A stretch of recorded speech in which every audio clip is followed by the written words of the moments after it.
Hello and welcome to a brand new podcast called The Sakapunch, another Arsenal podcast. I'm Luke Anthony and I'm joined by award-winning comedian Sydney May.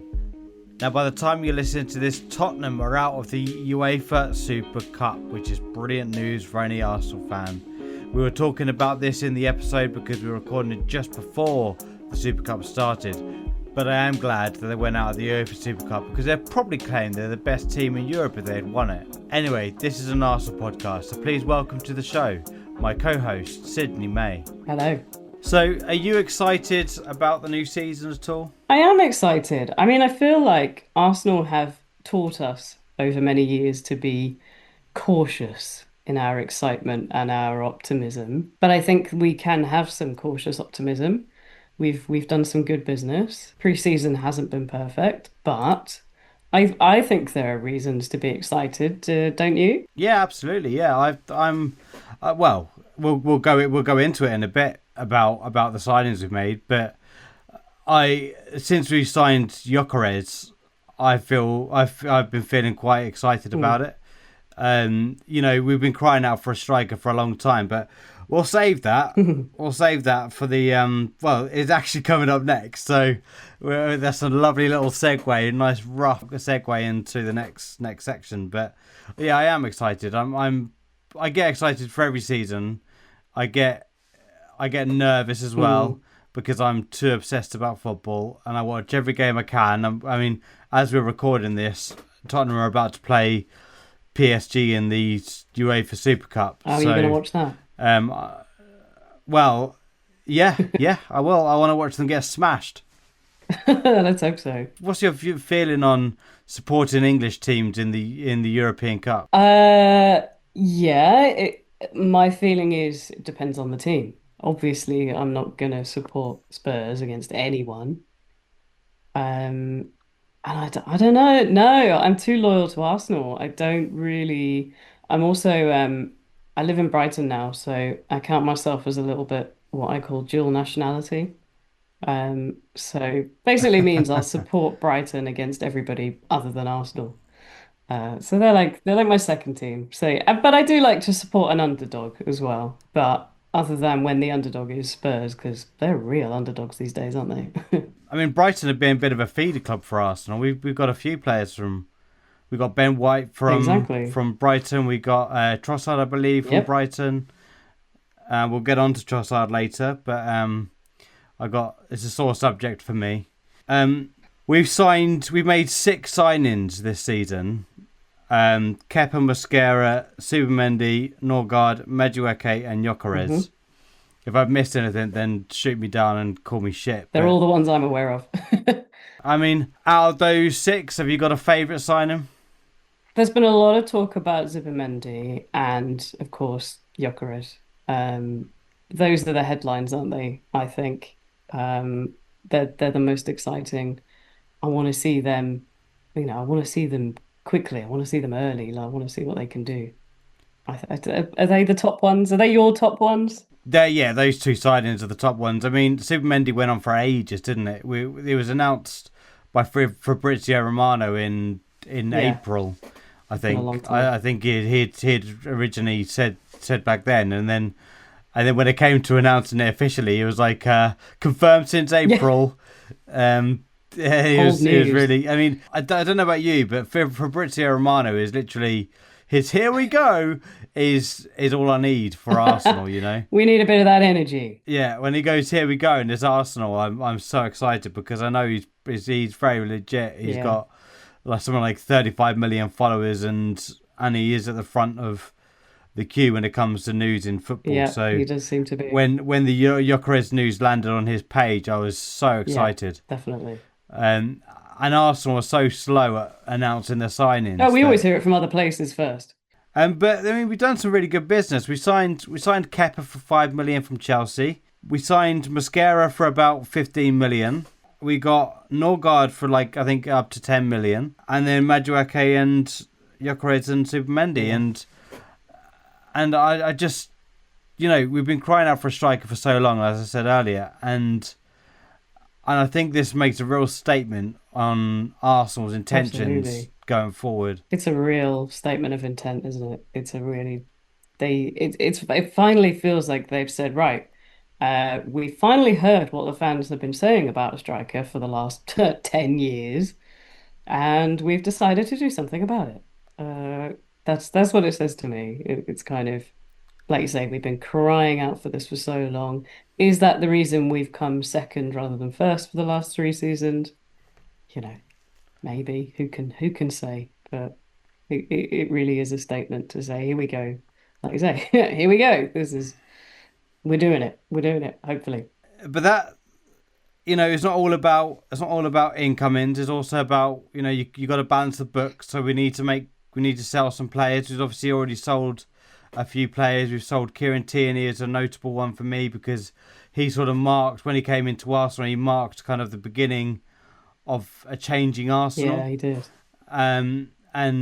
And that was really welcome for me when he came, and Mm. I really trusted him as a good left back, and We can live without him. I think we can. Yeah, with the evolution of Arsenal has been that we play with like an inverted wing back, Mm. so who sort of plays in midfield. We've got Lewis Skelly who cuts in. Yeah. You've got Calafiori who goes forward a lot, and I don't think Tierney fits into the Arsenal way anymore. No, well, he hasn't played for us for a while, has he? He's not been very involved. So we were already proving. No, he was injured for a long Yeah. time, and then he just couldn't get back into the No. team. Like you said, I just don't think there was a place for him.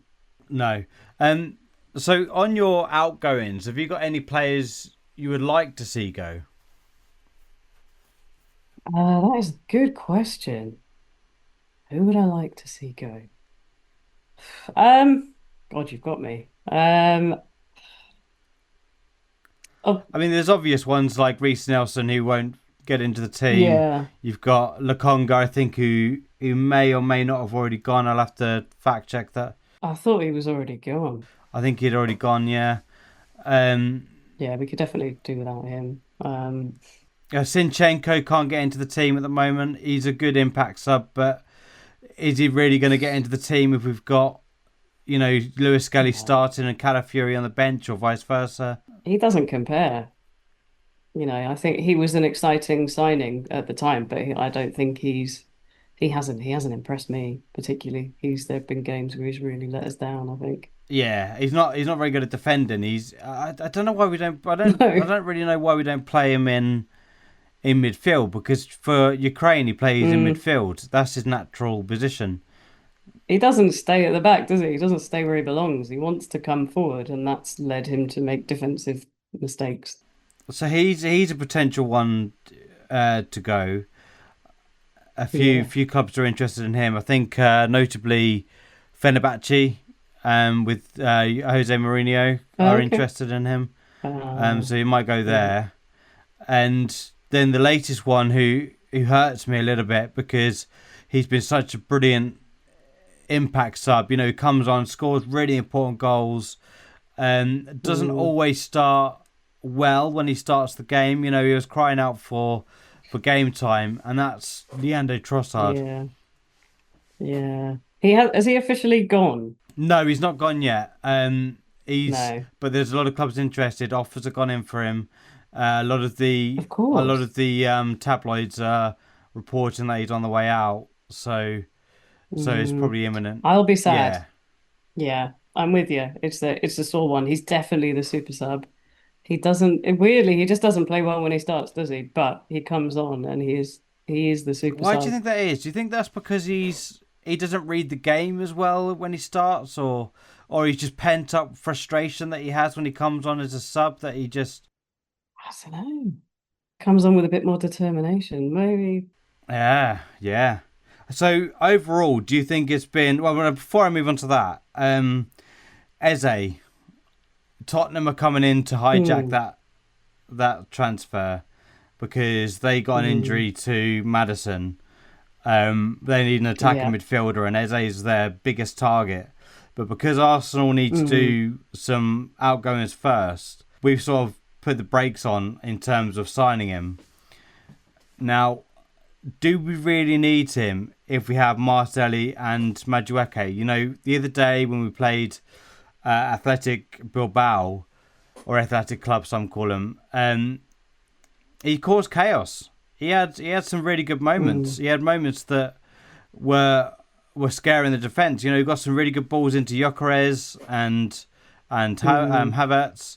Um, do we need Eze? Or is this the beginning of the end for Odegaard? I mean, if we get Eze, is he a shoe in? The player for me that doesn't score enough is Martinelli. Yeah, He doesn't score enough. never gets the ball in, doesn't score enough. No, he does some good stuff in the field, but he does not score enough. And there was a while where, we had some players out. We were relying on him quite a lot, and he didn't. I'd be okay with losing him and getting Eze. That would be a good option, wouldn't it? I, I want I really want Martinelli to do well because he's fast, he's exciting. He does Yeah. like we say, he does cause a bit of chaos to the defense, the right Mm, back for the other team. He gets to the byline really well, but in that Athletic Club game, there was a couple of times where he ran down the byline, got to the byline, and then didn't look up. He tried to got in towards the goal and shot instead, rather than yeah, looking for Gyökeres. And now you've got he a is striker. guilty of You've that. you've got to be using him. He's always going to be in that position, ready and waiting for the ball. Yeah, and he's more likely to score. And he's more likely to score. Yeah, yeah. Yeah. It's a tricky one, isn't it? I mean, we should try and get Eze just to stop Spurs getting them, shouldn't we? Well, that's what I said to my dad today. Was the exact same thing I said to him. Was that if it stops Spurs getting him and improving their season, then just spend the 68 million or whatever it will cost to get him, just to annoy the Spurs fans. Yeah, it's definitely worth it because they're going to be screwed without Madison. He's been what, primary scorer of goals for them. Yeah, he's a playmaker as well, so he's their Declan Rice. Mm, Um, so that leads us quite nicely on to our predicted best 11 for, so let's say Man United that we have on yeah. the weekend. What do you think about that? I'm never very good at this stage in the season without starting to see it. I haven't caught as much preseason as you have. Well, it's not been great. We had a really good game against Athletic Club, but we lost the North London derby in the friendly, which was gutting. But yeah, I'll give you mine. I've obviously got Go Raya in on. goal, Yeah. Skelly on the left. I think Ben White on the right, just because of his link-up play with Saka, and Hmm. and maybe Timber can play on the left sometimes as well. I think Saliba, Gabriel, obviously, with Mosquera Mm. and Kivior on the bench. We didn't mention Kivior as a potential sale. I don't think we should sell him because he started playing really well last season, and I think we should keep the extra Yeah, he's been a funny one. extra option for you. Before I move on to midfield, um, for you, would you want Calafiori or Lewis Scully at the back? That is a tough one. I mean, I love Lewis Skilly. He's got so much potential. He does have a quite a nasty habit of getting himself yellow carded and red carded. So I worry about his kind of that sort of slightly loose cannon that he is. He's put us in bad situations before by getting himself into trouble. Do you think that's an age thing? Do you think that he'll just grow out of that Maybe. and stamp out the I hope discipline? so. I do hope so, but do you remember the days of Oh Xhaka? yeah, and then he had one amazing season and then bloody left. Yeah, but he did. He was known, even when we first got him, he was known at his previous club for picking up the occasional red card, and he was exactly the same with us. Yeah. So that sort of thing can become a real liability in an important game. If Skelly gets himself sent off before half time, like he has before, it puts you at such a disadvantage. But he's a really exciting player, isn't he? Yeah, he's strong and So he goes in for yeah.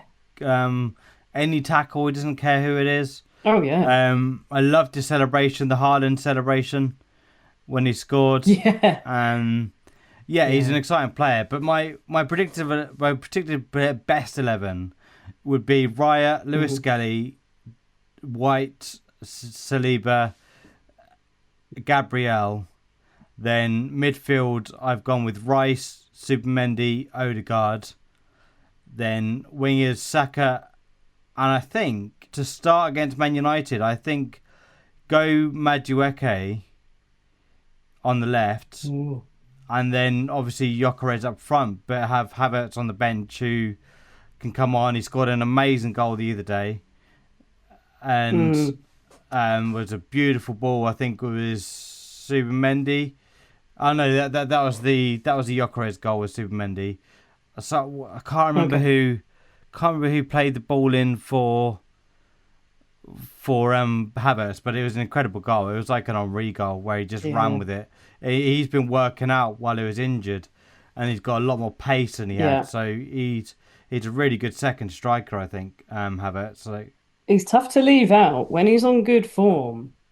I read something today that I can't remember who it was predicted that Arteta would start Havertz on Sunday rather than one of the new ones. yeah, I saw Um, that. I saw that same it's a tough report. call. I think go with Hmm. Gyökeres just for me, and then bring Havertz on. But I don't know, either or really. But wouldn't you have them both and have Havertz because he's not an out and out striker, is he? He can be a behind the striker. But this is a good problem to have, isn't it? That we're sitting here with some of the new ones going, I don't know who to leave out. That's a good Yeah, player. That's a good player.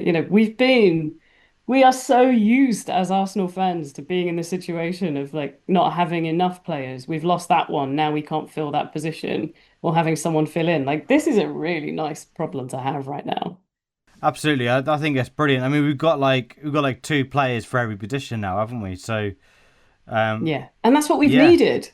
It's the whole depth of squad thing. It's why Man City have won so many titles because someone gets injured, they've got a really good replacement. It's not, their second team at one point, not now maybe, but in their full-on top flight time, they had that depth of squad that we just didn't have. And I think this is the first time it's felt quite confident of having that depth to bring in if somebody gets injured or just as a sub in the game. absolutely. Yeah.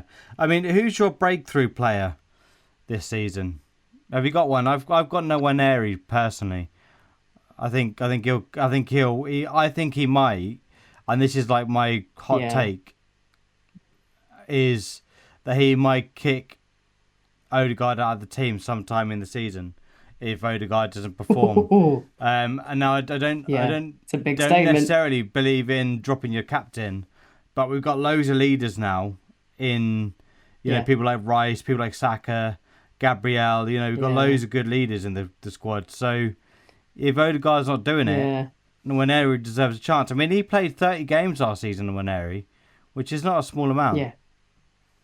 He's a good player. I think, yeah, if I was going to pick a breakout player, I think it'd be the same. I think it has to be him, and I hope it is for his sake, for the team's sake. He's such an exciting player, We're isn't running he? out of time, but do you think there's space Yeah. for Max Dowman with Saka in the squad? I'm not sure. I'm not sure. Is there? Have you seen I've seen him? him play. Yeah, he's scary for defenders. Yeah, Okay. he looks amazing. He got us two penalties in Yeah. pre-season. Is he going to threaten Saka's I position? don't think so. I don't think so. I think No. Saka's undroppable, to be honest. Oh He's my God, star boy, he isn't he? is. Or star man now, we should call Yeah. him. Um, Yeah. but I promise that we'll go through just because we need to link up the beginning. We need to Yeah. say, would you rather win the Premier League or Champions League? I say Premier League. Yeah, I think just that experience of what it will be like to win enough games to win the Premier League. It's just more games, isn't it? So it's more fun. I guess that's my reason. And you could be doing pretty badly in the Premier League and losing quite a few games and win the Champions League, and it will still feel like, yeah, it'll be a successful season. But it's just in pure numbers of games that I want to really enjoy winning and lose my voice shouting out at the pub or hopefully in the crowd, you know. That, yeah, Premier League for me. What about you? Well, I'm in two minds because obviously the Champions League we've never won it, so how magical would that be? True. But I think Yeah. at the starting point we need to challenge for the Premier League, and then Yeah. build on that. I think we need to show intent in England, either win the well, maybe get the double. That's a bold statement, isn't it? Get the FA Cup and the Premier League under our belts, and I then love the FA I Cup. think it's one of the best trophies out there. I mean, it's just It so exciting. absolutely It's is. it's you see all Oh, the shock results and people going out. yeah. I mean, like Bromley in the League Cup yesterday, this week, Mm, knocking out Championship team Ipswich. yeah. Some people sort of say they're over the FA Cup, and I just love it. I absolutely love it. We've got the record. It's our cup. I was lucky enough to be at Wembley Stadium when we beat Chelsea. What was it, 2017? Bucket list for me to be there for that. Oh, But amazing! I just absolutely love again. Yeah, the double would be seeing them win the FA Cup at Wembley. That was bucket list for me. Yeah, can And I just love it. It is my favourite competition, and I'd love to see us win it again. okay. So to the answer to the question, Premier League or Champions League is FA Cup. Premier League over Champions League, but also FA Cup. I mean, obviously, it'd be like you say, we've never won the Champions League, but also I feel like we have to defend our FA Cup record and keep it as we're the team that's won it the most. So it's a tricky one, isn't it? Can we just do the triple? Is that Yeah, possible? we just go, yeah, fuck it. Yeah, let's just set the expectations. I Yeah, mean, a few seasons ago, like 3 or 4 seasons ago, well, 4 seasons ago, we were finishing eighth, unthinkable. and then Yeah, we finished second, and suddenly all of our expectations were like, oh, we need to win the league now, and now we've come yeah, second 3 years on the run. We now need yeah, to get the treble, yeah. and we've never done the treble either. There's no in between. No in between. The second and no trophies, and now we want the triple. Yeah, What is wrong with that? I think that's a reasonable request, and I really think Arteta wants it. oh, he He loves wants it. to be the first. Yeah, he wants to win the league. He wants us to win the league for the first time in however many 20 years. You know, he wants to be the man to do it, and I'm sure he'd love to be the man to get us the Champions League for the first time ever. You know, he wants it. I personally am a big fan of Arteta. In Arteta we trust. Yeah, I agree. Yeah, I do. yeah. Yeah, that's another question. Really, is how many seasons do you think he has to win something? You know, is this now he's got a striker? He's got all these signings. They've spent the Mm, money. Is this his pivotal season that determines whether he'll be there for longer? I mean, for me, it's there's nobody else I would want other than Arteta, unless you no. brought in Henri or Bergkamp or one Yeah. of the legends or something. You know, I don't want Yeah. Areola. I don't want anyone else. So No. I agree. Arteta's a man for me. He is. Yeah, exactly the same. There's nobody else that I would want other than, yeah, I think Henri. And I just think he's the best man for the job right now. There will be pressure, yeah, now that we've got a striker, we've spent the money. But I also think, Arsenal aren't like Chelsea. We're not the kind of team that sacks a manager mid-season when it's not going as well as we'd hoped. And I love that about us. Like some say we give people too long, but I respect that about Arsenal, and I respect Arteta. He's done some things in the past, like when he replaced Ramsdale with Raya, and I was like, "What are you doing? What's wrong with Ramsdale? He's been brilliant." But he was right. Raya is incredible. So that was the big one for me. That I was doubting him, and he proved me wrong. And yeah, there's nobody I'd want more right now. Just keep him. Let's see how he does. we've got a minute left. Tough first 5 games. You've got Man United, Leeds, Yeah. Liverpool, Forest, and then Man City. We're going to win or lose it in the first 5 games, but I think we'll get 11 out of 15 points in that. I think we'll draw against Liverpool and Man City and then win the others. Yeah. That's a good prediction. I'm going to go with that. I really, really hope you're right. Yeah. Let's see. Well, that's it from us today. Thank you so much for joining us. There'll be another episode next week when we talk about the Man United game. Let's hope we win that. Thank you, Sydney May, for the first episode, Thank and you. we'll catch up soon. See you on the other side.